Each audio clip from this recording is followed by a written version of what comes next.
Welcome back. I'm Barry Craig. My guest today is Tom Nielsen, who has come to us from Greenfield, Massachusetts. Tom is a singer, songwriter, historian, and activist. Welcome to the program. Thank you, Barry.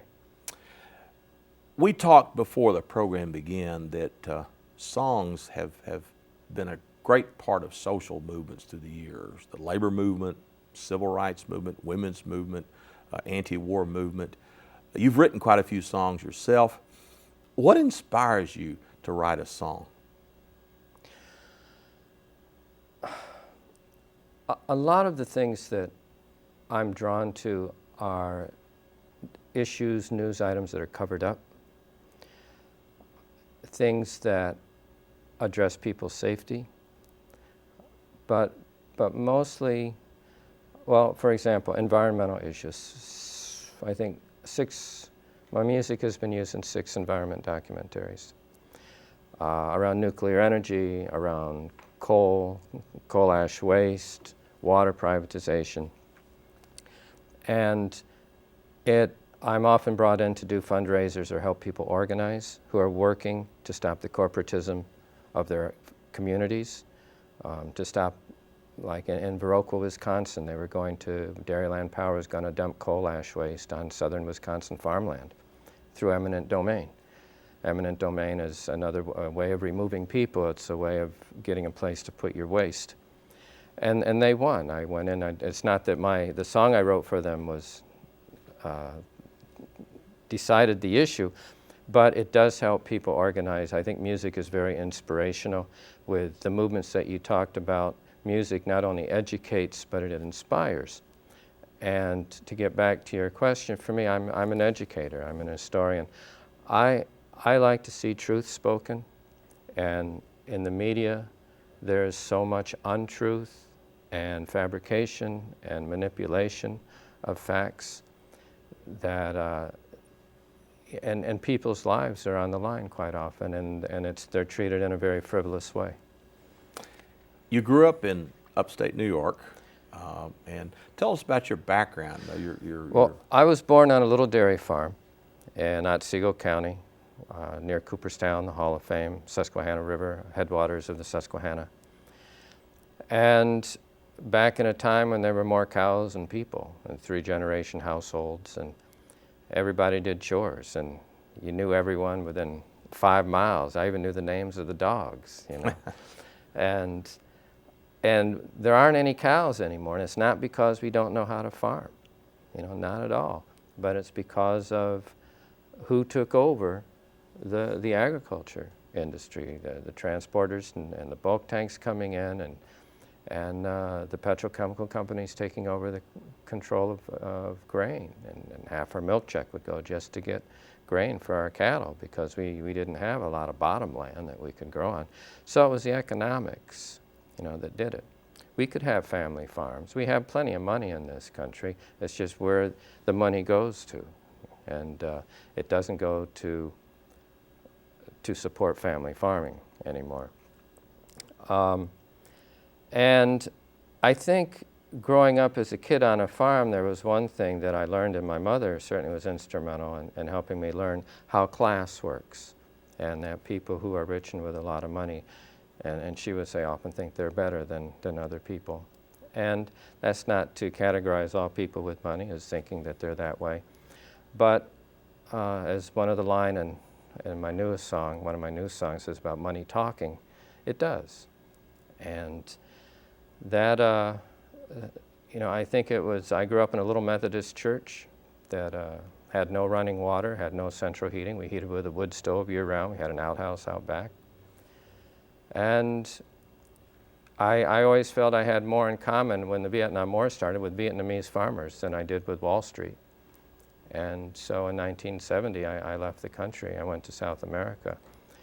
And even though I had a history degree from Cortland, New York, I felt my education really started when I left the country, and then began getting an international perspective of the world, certainly, but also looking at the United States from that international perspective and seeing how the U.S. was being reported and how news was being reported. And in the many it's been, it's a dozen odd years, mostly in Africa and South America where I've lived, I have to say the news that I read about the United States from outside the country is more accurate than the news I read about the United States from inside the country. And I mean, we have certainly, we don't have to go farther than Paducah to look at some of that information. Speaking of Paducah, I think the first song that we're going to play is a song about the atomic plant. Give us, obviously you're living in Western Massachusetts. How did you hear about the situation at Paducah? I did a show in Louisville. I think it was 3 years ago. Kay Tilla was in the audience. I know Kay very well. And she said, do you know about the nuke plant in Paducah? And I didn't. And she told me about the cancers, about Joe Harding.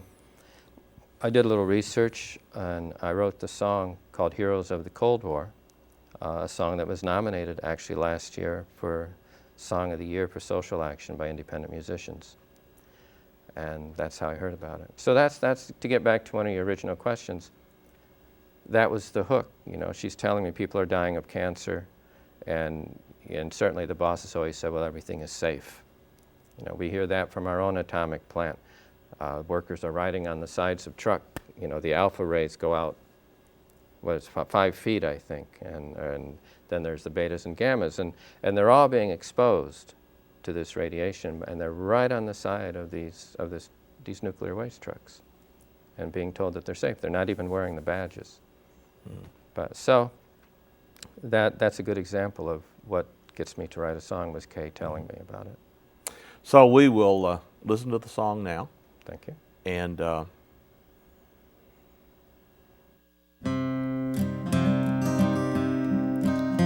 they dug Joe Harding out of the ground, exhumed his bones and uranium found. Paducah, Kentucky's nuke factory, radioactive in the cemetery.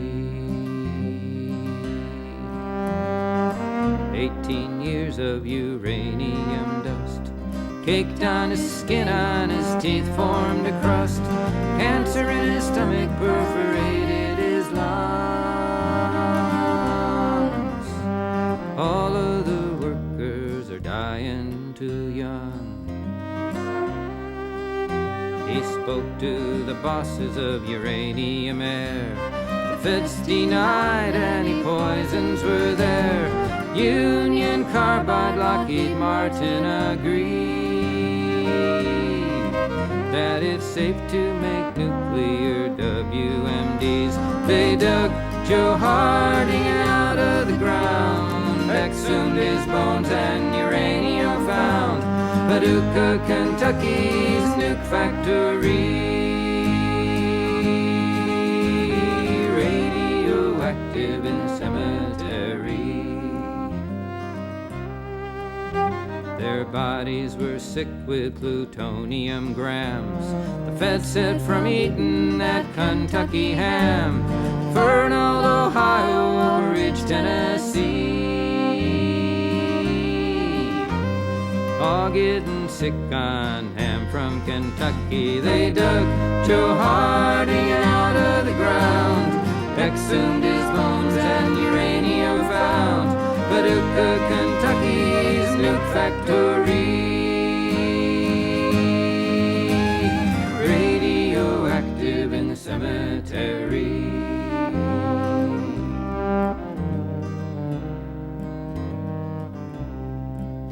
Bill Richardson came to honor the dead. To Paducah, Kentucky, Mr. Energy said, to the dead and the dying he gave an award, called them heroes of the Cold War. They dug Joe Harding out of the ground, exhumed his bones and uranium found. Not Kentucky ham that was deep in his core. He's a hero of the Cold War. They dug Joe Harding out of the ground, exhumed his bones and uranium found. Paducah, Kentucky's nuke factory,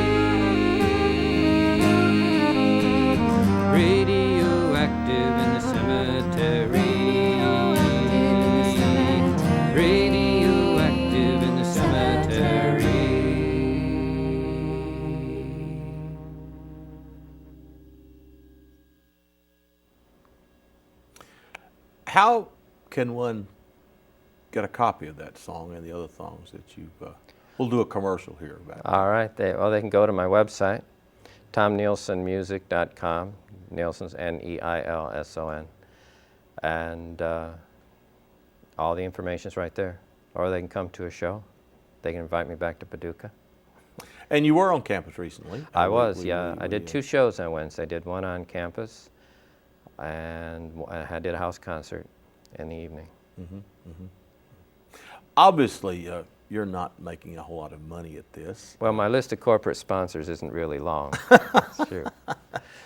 So how do you support yourself doing this? Well, Living frugally?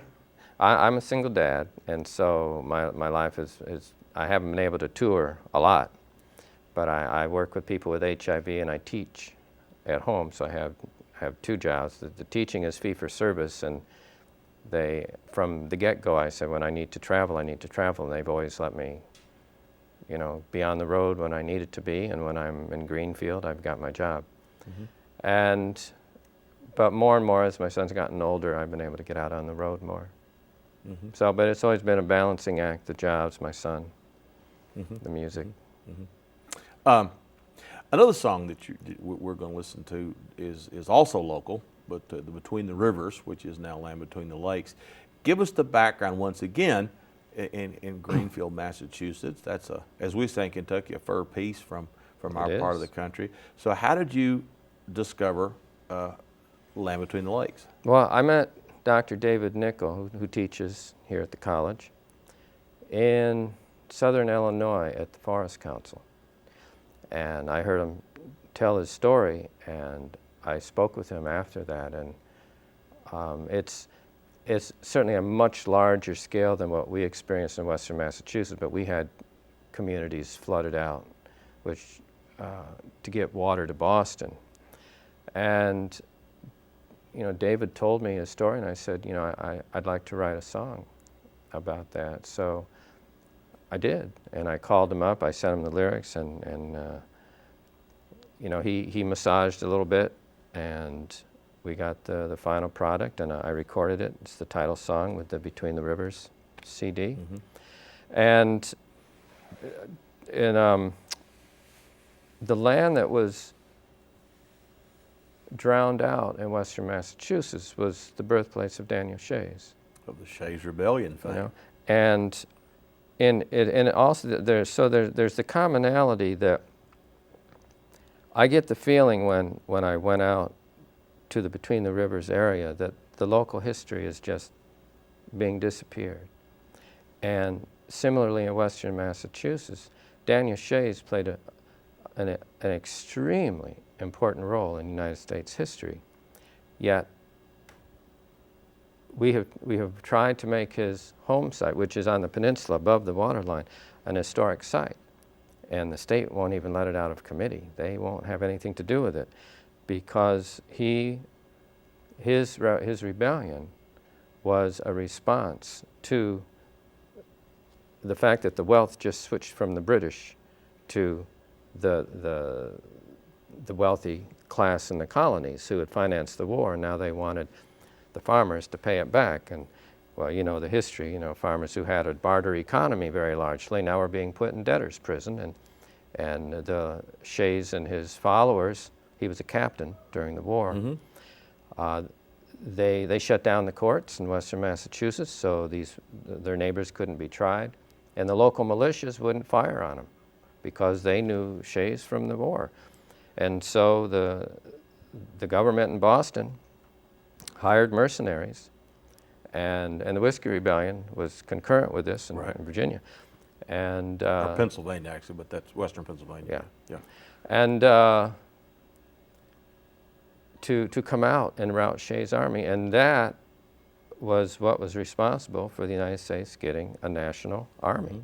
It wasn't to protect the United States from foreign invasion, it was to protect property from the people here in the United States. And so there's, not that there's that similarity, but the similarity I see was that history is being disappeared. And it's an important history to have. Well, let's listen to that song if we can, please. in the shadow of the Chickasaw and the Cherokee. Jeremiah Nickel laid his seed. Mick Waters, Futro, and Relady between the Cumberland and the Tennessee. We were stewards of the land, shared the Colons hand in hand, hunting grazed our ancestry, cared for the deer and the wild turkey. Between the rivers, people we, 6 generations, my family. Now we fight so we can be between the Cumberland and the Tennessee. First they came for the iron ore, then railroad ties for the Commodore. They cleared the land of most everything, but we still drank from the Futro spring. Then comes the TVA, bringing progress, what they say, building dams and flood our communities, our churches, schools, and cemeteries. Between the rivers, people we, 6 generations, my family. Now we fight so we can be between the Cumberland and the Tennessee.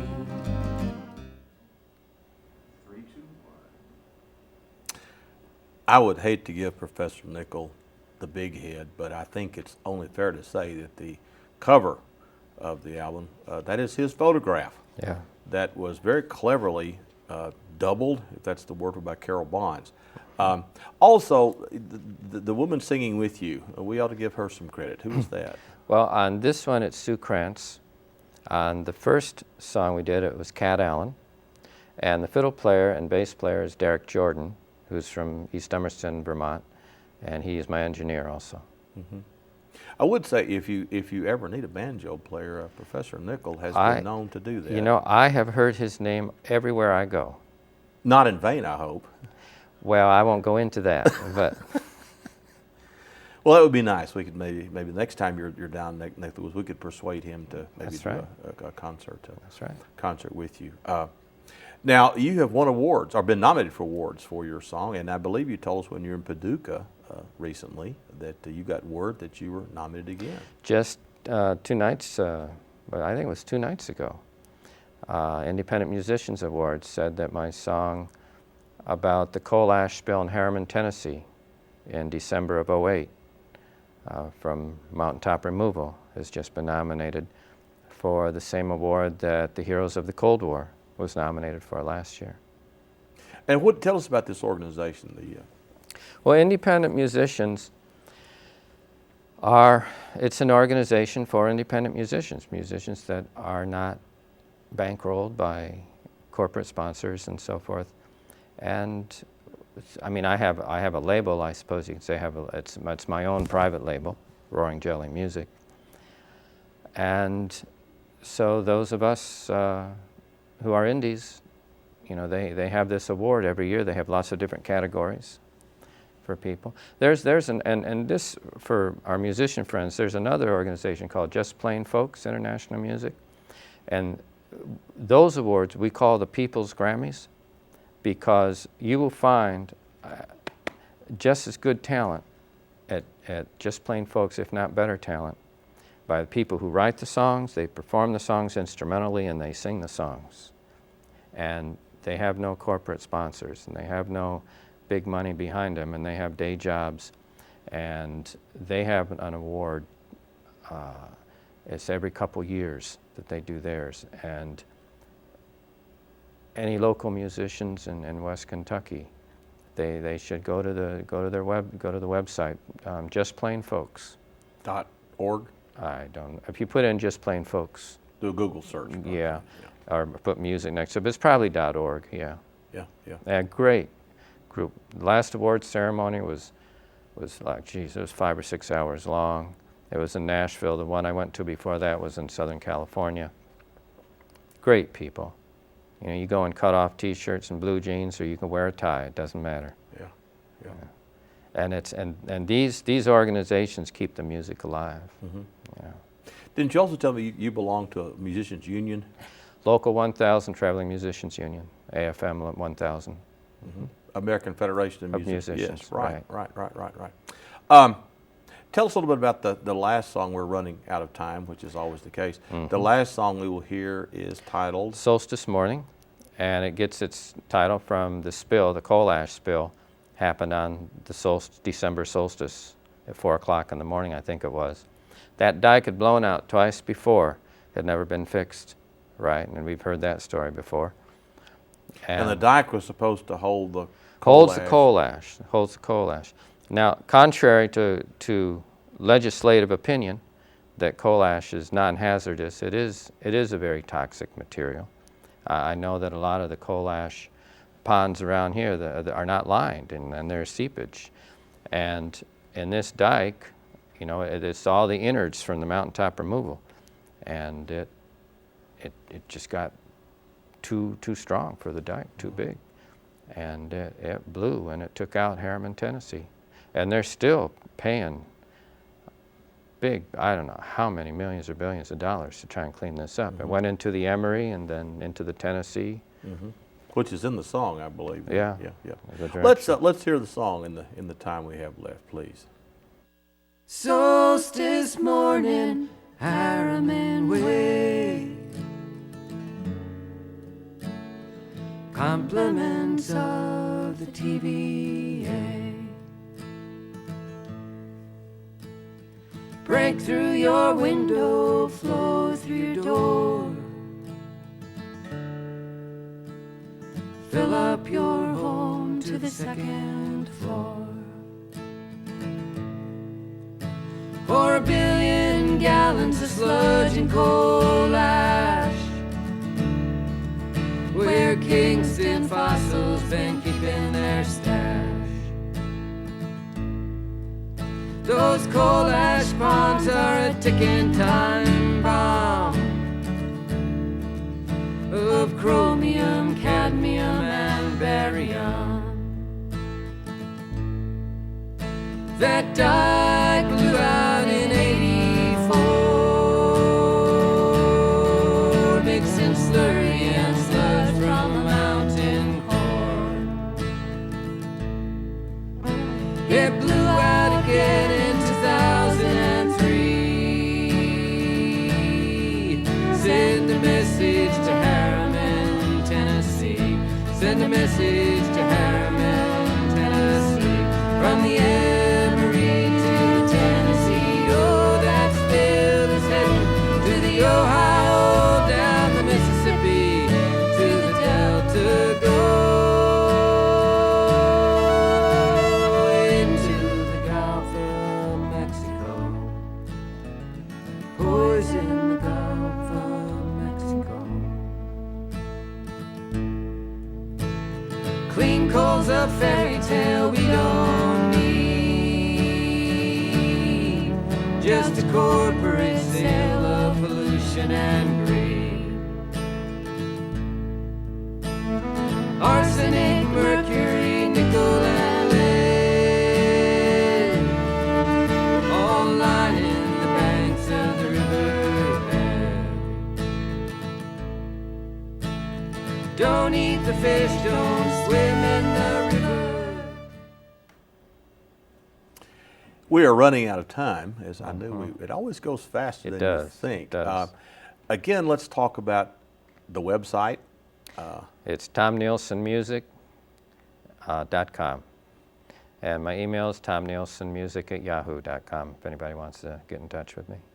You also sell T-shirts, do you not? I do. And why don't you expose yourself a little more and see what that one says? Well, this one is, I always forget what I'm wearing. When freedom is outlawed, only outlaws will be free.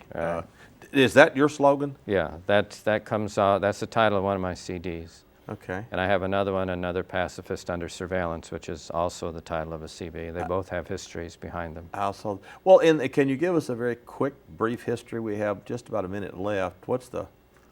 Part of this is my son got busted when he was 10 years old in 5th grade because he wouldn't stand up for the flag after 9/11 as a protest to the invasion of Afghanistan and the starving kids in Iraq, he said. And he knew about the First Amendment, and he knew that he had a right, and he wasn't rude or obnoxious or anything. And the teacher, when I called the teacher, she actually had not heard of she didn't know about the First Amendment. It's quite embarrassing, but, and all he wanted was an apology, you know, and didn't get it. So that's a piece of it, and a lot of other people, you know, with the Patriot Act and military commissions know this, you know, people not being able to wear a peace shirt in the mall and people getting their doors knocked down in the middle of the night to see if they're terrorists or not. And the surveillance one, I didn't get out of the States about 2 or 3 years ago. They said they were going to send my truck to the warehouse, and I didn't want to deal with the warehouse. I just wanted to cross Canada to get to Detroit. I was on tour. I was in Buffalo. Now, by the warehouse, what do you mean by that? I have no idea. But I got there, and they took my passport. He put my name into the computer, and he sent my passport over to customs. And then I had to go over and wait, and they said they were going to go through my truck, and it was all harassment.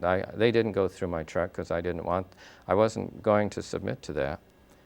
But they said I had to if I was going to go through Canada. And I thought it was just harassment as far as I was concerned, and they let me go finally, and I went through Pennsylvania, Ohio, and around. But they also infiltrated our Quaker meetings. They were like, Richard Hurst especially talks about they discovered someone in Lake Worth, Florida, at the Lake Worth meeting. And when I was in England on tour, they invited me to play on July 4th. England has Independence from America Day because they see the U.S. CIA installation, their listening post, which has about 2,000 people. Most are standing U.S. Army, but CIA and we're going to have to wrap it up. This is a great story. I'm sorry, but we're out of time. Anyway, maybe next time you're down this way, we'll continue the story. Mm-hmm. Thank you for joining us. I'm Barry Craig. My guest today was Tom Nielsen. We'll see you next time. Thank you. In the shadow of the Chickasaw and the Cherokee,